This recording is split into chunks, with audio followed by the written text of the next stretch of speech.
ಇದು ಬಿಟಿವಿಯ ಮೆಗಾ ಸ್ಫೋಟಕ ಸ್ಟೋರಿ.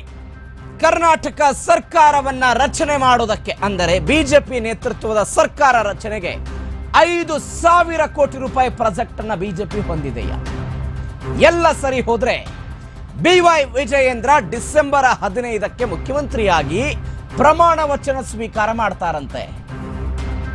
ಶಾಸಕ ಸ್ಥಾನಕ್ಕೆ ಕಾಂಗ್ರೆಸ್ ಎಂಎಲ್ಎಗಳು ರಾಜೀನಾಮೆ ಕೊಡಲ್ಲ.